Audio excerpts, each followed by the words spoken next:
محمد وآل محمد. اللهم كن لوليك الحجة بن الحسن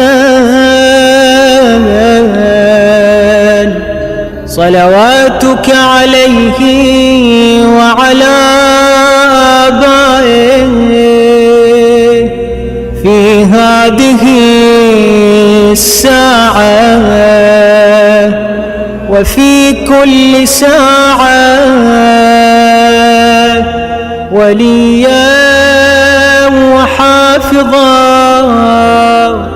وقائدا وناصرا ودليلا وعينا حتى تسكنه أرضك طوعا وتمتعه فيها طويلا.